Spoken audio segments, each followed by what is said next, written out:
আজকে দেখলাম কে যেন ফজলু, এই নামটা কোন কোন জায়গা থেকে এসেছে অনেকটা ব্যাখ্যা দিয়েছে। ফ দিয়ে জানিয়েছে ফেরাউনের ফ, আর বর্গের জ দিয়ে দিয়েছে আবু জাহেলের মুরগির জ, আর ল দিয়ে আবু লাহাবের ল। ফজলু বড় বড় তিনজন কাফেরের নাম থেকে নামটা নিয়েছে। এই জন্য কথাবার্তারও সব কাফেরদের।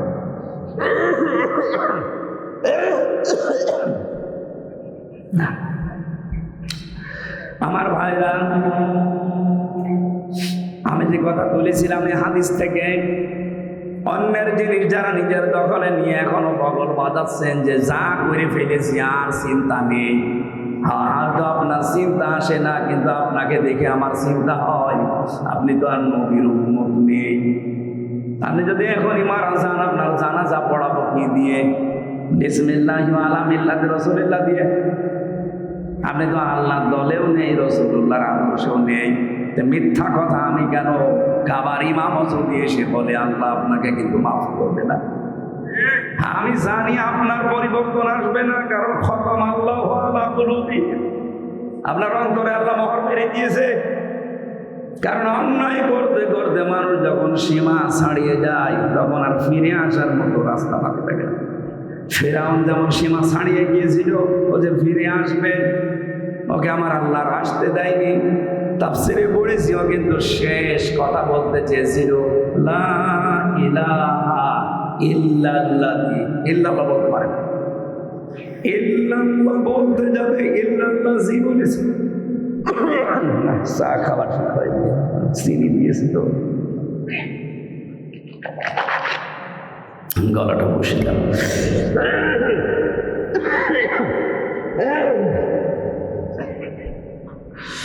চিনি ছাড়া এরকম এখন চিরাগ গেলেও কিছু হবে, গলার উপর যে চাপ চলছে, 5টা চলছে, এটা 6টা, আর কত পারবে কি? এটা বগুড়ার নাটোর, 2 জেলার মাঝে না, বগুড়া নাটোর বাসী। আমি যে কথা বলেছিলাম এখান থেকে আমরা আজকে কিছু নিয়ে যেতে চাই। যারা এরকম ঝামেলাপূর্ণ জীবনে আছে, আশা শুধু বগুড়া নাটোরে থাকে না,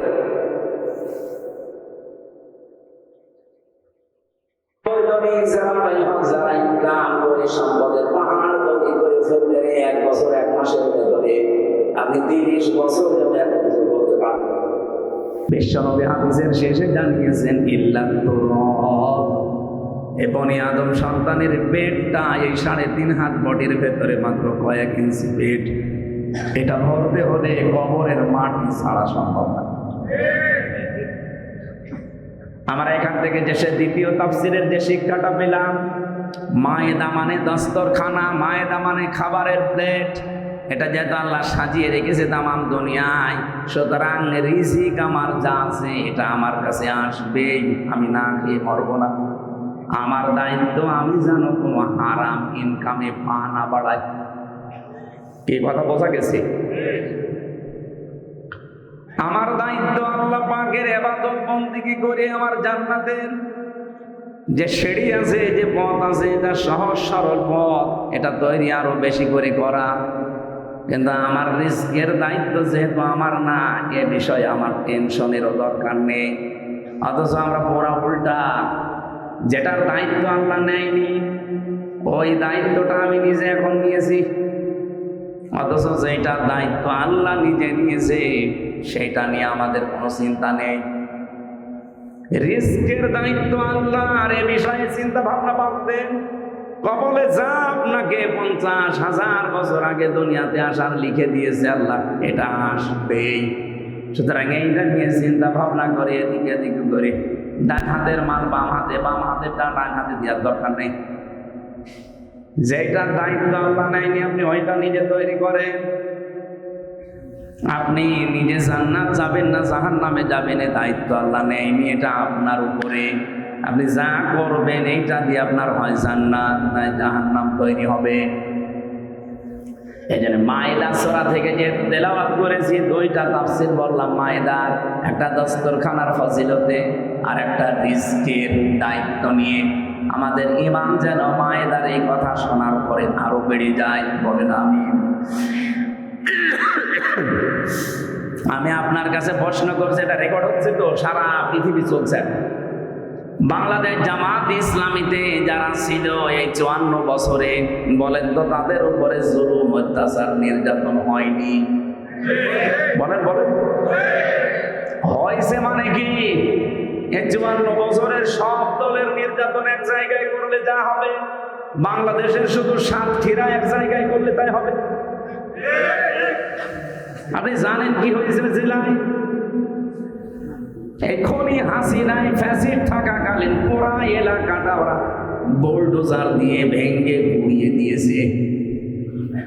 শুধু নাম শুনলেই তার বাড়ি ঘর শেষ। আপনারা জানেন এখনো পর্যন্ত যে ফজল পাগলার মতো মানুষ যারা আছে, বলে এতদিন খাইনি, খাবো না, মানে এতদিন তো আমরাও খাইনি।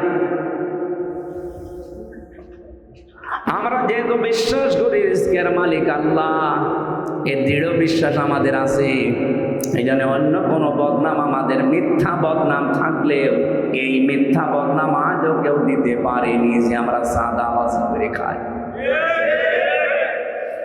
একটা মিথ্যা তথ্য তুলেছিল কয়েকজন, আমি নাম নিলাম না, যে বাংলাদেশে জামাত ইসলামীও সাদাবাজি করেছে, ওরা ইসলামী ব্যাংক লুট করে নিয়েছে, ছিনতাই করেছে। মাথার ভেতরে কি আপনার গোবর আছে? একটু চিন্তা ভাবনা করে কথা বলা যায় না? বাংলাদেশ জামাত ইসলামী যে ব্যাংকের কথা আপনারা জানান, এই ব্যাংক কি আপনার বাবার? যাদের ব্যাংক তারা ফেরত পেয়েছে, বলেন, আপনি নিজেই বলেন, ইসলামী ব্যাংক আপনার বাবার? যাদের মাথার ঘাম পায়ে ফেলে ব্যাংক তৈরি করা, তারা এতদিন হারিয়ে ফেলেছিল, এখন ফেরত পেয়েছে। এটা চাঁদাবাজি হয়, চিন্তায় হয় কি করে? হাদিস হচ্ছে আর আবি যাররিন রাদিয়াল্লাহু তাআলা আনহু قال قال النبي صلى الله عليه وسلم من ادعى ما ليس له فليس منا وليتبوأ مقعده من النار। বিশ্বনবী বলেন, যেই জিনিসের মালিক তুমি না, যদি জোর করে জবরদস্তি করে দখল করো, এটা নিজের দায়িত্বে নিয়ে নাও, এক নম্বরে তোমার শাস্তি হচ্ছে ফালাইসা মিন্না, ওই দিন থেকে তুমি আমার আর উম্মত রইলে না, বের হয়ে গেলে। দুই নম্বরে ওয়ালিয়াতাবাওয়া মাকআদাহু মিনান নার, সে যেন জাহান্নামে নিজের একটা স্থান বরাদ্দ করে নিল।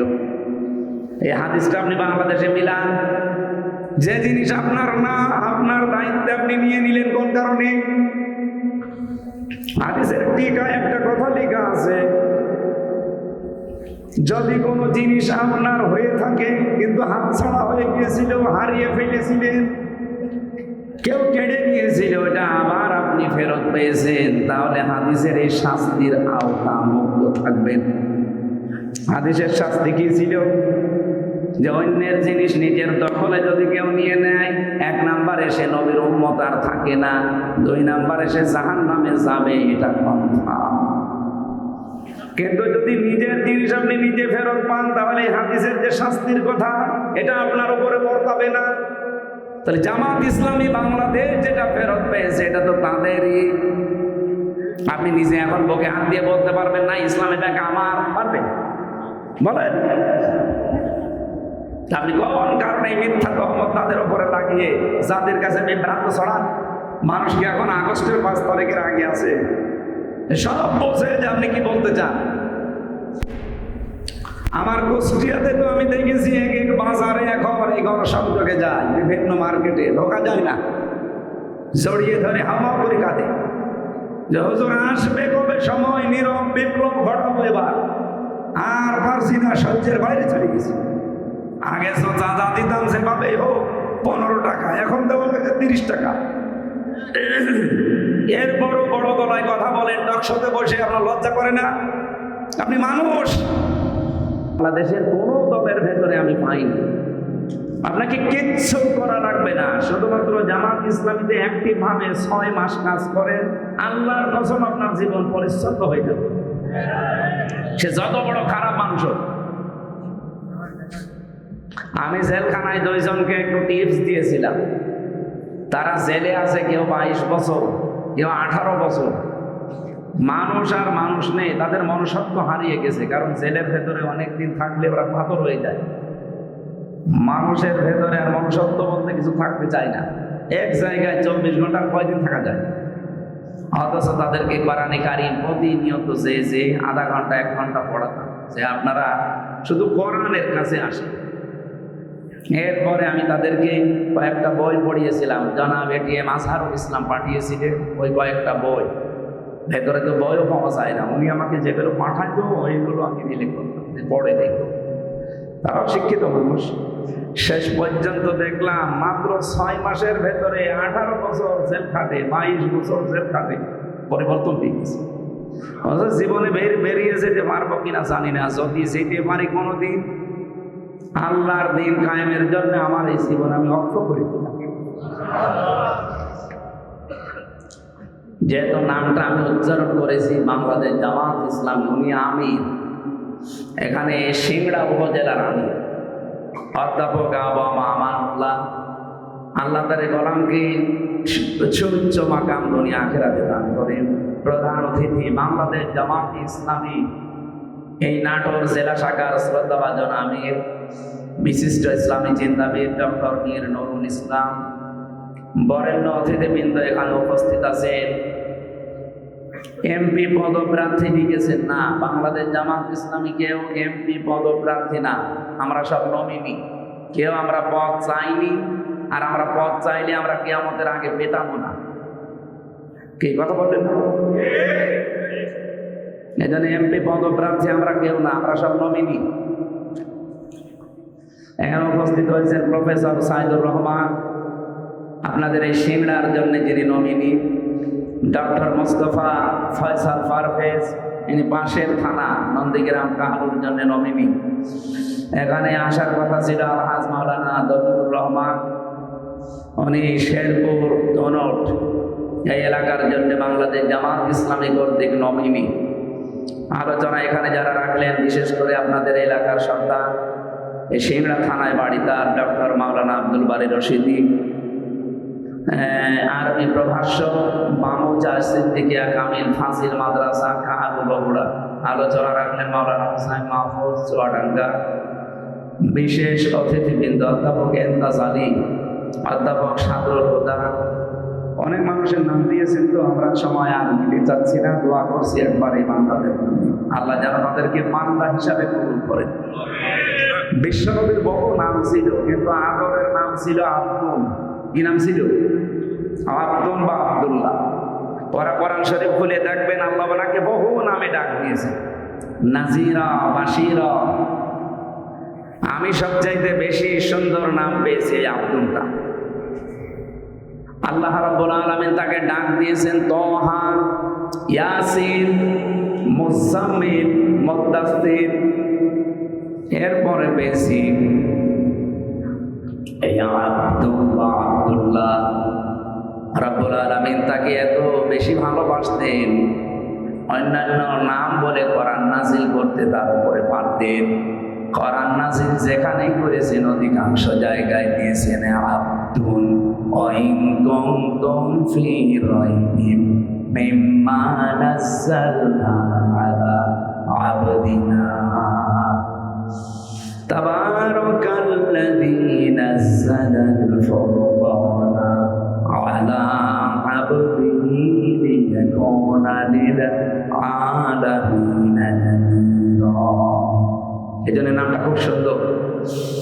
যারা আল্লাহর বান্দা হয়ে বসে আছেন স্টেজে, আল্লাহ তাদেরকে হায়াতে তাজ্জাবা সিহাতে কল্লিয়া দান করুন।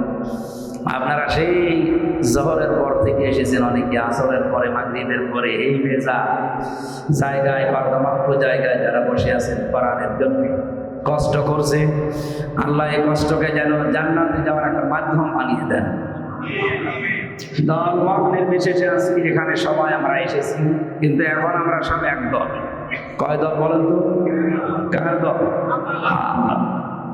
এই বাংলাদেশে এখন দল দুইটা, হয় আল্লাহর দল না শয়তানের। এর বাইরে আর কিছু নেই। যদি কেউ অন্য কোনো নামেও আসে, হয় তাকে আল্লাহর দলে থাকা লাগবে, না শয়তানের দলে থাকা লাগবে। আল্লাহর দলে থাকতে হলে কি করা লাগবে, শয়তানের দলে থাকতে হলে কি করা লাগবে, এটা কোরআনে নেই। বলেন বলেন।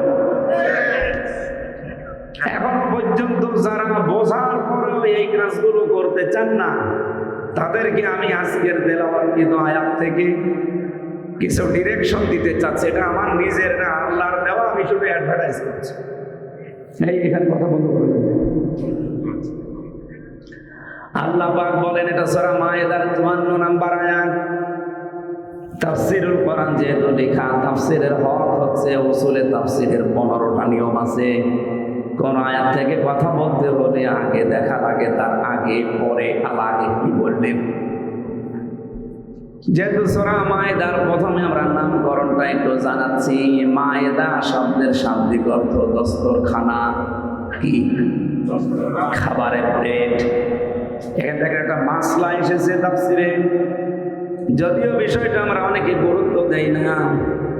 পৃথিবীতে যদি আপনি এই দস্তরখানা বিছিয়ে খাবার খাওয়ার অভ্যাস তৈরি করেন, যে খাবারগুলো পড়ে যায় ওগুলো যদি আপনি তুলেও খেতে পারেন, জান্নাতে এসে হুর আল্লাহ দেবে, তার যে দেন মোহর লাগবে ওইটা আল্লাহ এর মাধ্যমে আদায় করে দেবেন।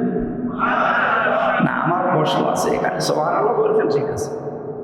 আপনি জান্নাত পাবেন কোন না গ্যারান্টি আছে? আপনার কাছে আছে? নেই। অথচ নবীজি বললেন, যারা দস্তরখানায় পড়ে যাওয়া খাবারটা তুলে খেতে পারে, এই মানুষগুলো জান্নাতে যে হুরের সাথে বিয়ে হবে, এর দেন মোহর এটা আদায় হয়ে যাবে। তার মানে আপনি বিশ্বাস করতে পারেন, এই আমলটা যদি আপনার জীবনে থাকে, ঈমান তো মাস্টবি থাকা লাগবে। যদি আমলটা আপনার কাছে থাকে, জান্নাত আপনি প্রবেশ করবেন, হুরের সাথে আপনার বিয়ে হবে। দ্বিতীয় তাফসীর হচ্ছে মায়েদার দস্তরখানা বলতে আল্লাহ আমাদেরকে একটা শিক্ষা দিতে চেয়েছেন। তামাম পৃথিবী আল্লাহ খাবারের প্লেট বানিয়ে রেখেছেন, কারণ এই যে রাজ্জাক নামটা দুনিয়ায় কেউ নিতে পারে না, এটা আমার আল্লাহর জন্য খাস। কাউকে যদি আপনি রাজ্জাক বলতেও চান, তাকে বলা লাগবে আব্দুর রাজ্জাক, শুধু রাজ্জাক বলা যায় নেই। ইন্নাল্লাহা হুয়ার রাজ্জাকু যুল কুওয়াতিল মাতিন। কোরআনে অন্য জায়গায় আল্লাহ দিয়েছেন, ওমা মিন দাব্বাতিন ফিল আরদি ইল্লা আলাল্লাহি রিজকুহা। জমিনে এমন কোন বিচরণশীল জীব নেই যার রিজকের দায়িত্ব আমি আল্লাহর হাতে নেই। আমার মনে হয় আজটা একামতের দিন যারা এদেশে কায়েম করতে চায়, তারা যেহেতু কোরআনে কারিম স্টাডি করে বেশি, পড়াশোনা তাদের বেশি, এই আয়াতটাও তারা পড়েছে বারবার বারবার বারবার। এই জন্য তাদের আল্লাহর প্রতি ভরসা এত বেশি। এদেশের অন্য দলের মানুষ সেখানে বলছে 15 বছর খাইনি, খাবো না, করবো কি? অথচ এই দলের লোক বলছে রিজকের মালিক আল্লাহ। এই জন্য 13 মাসে তাদের নামে একটা চাঁদাবাজির মামলা নেই। আপনাকে তো এটা তৈরি করা লাগবে যে রাজ্জাক আমার আল্লাহ, আমি না খেয়ে মারা যাব না। আমার চেষ্টা থাকা লাগবে কর্মজীবনে হালাল রুজি উপার্জন করার জন্য। আমি যে চেষ্টা করব এতটুকুই আমার দায়িত্ব, কিন্তু রিজকের মালিক কে? যারা এটা এখনো পর্যন্ত বিশ্বাস করেন না, তাদেরকে শুধু চাঁদাবাজি না, তাদের দুনিয়া সব দিয়ে দিলেও পেট ভরবে না। নবীজি বলেন, বনি আদম সন্তানদের স্বভাব এমন, সবার না, কিছু সন্তান আল্লাহর জমিনে এমনও আছে, তাদেরকে যদি আপনি একটা স্বর্ণ ভর্তি করা মাঠ দিয়ে দেন, ওই মানুষগুলো বলবে যদি আর একটা মাঠ পেতাম তাহলে আর একটু ভালো হতো। আল্লাহর নবী বলেন, ওকে যদি পাশে আর একটা স্বর্ণ ভর্তি মাঠ দেন, ও বলবে যদি আর একটা পেতাম ভালো।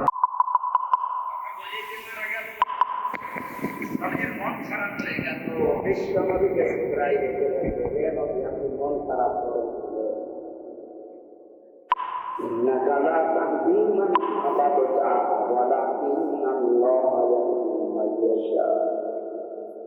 আপনি যাকে ভালোবাসেন, মহব্বত করেন, তাকে আপনি সামনে পারবেন না। আল্লাহ যাকে ভালোবাসে তাকে আল্লাহ ইসলামে নিয়ে আসবে।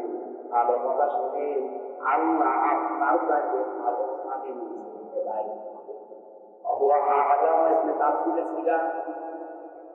আপনি তো তাকে আল্লাহ ইসলামে নিয়ে আসবে। ভালো সারা জীবন আপনাকে বাড়িতে রেখেছে, কলে কাকে রেখেছে, লালন পালন করেছে, খাবার দিয়েছে, ভালোবাসা দিয়েছে, আল্লাহ দেখেছে। কিন্তু আপনি কি বললেন? আর লোকটা করলো কি? এতবার চেষ্টা করলেন যে শুধু কালিমার অর্থ আপনি বলেছিলেন যে মোহাম্মদ রাসূলুল্লাহ বলা লাগবে না, শুধু আল্লাহ। লোকটা তাও বলে নাই। এই জন্য আমি আল্লাহ এরপরে নবী ওনার কবরের পাশে দাঁড়িয়ে আবু তালেবের এই কবরের পাশে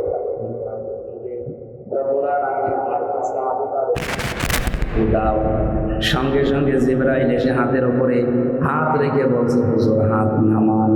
কার জন্য হাত নিয়েছেন?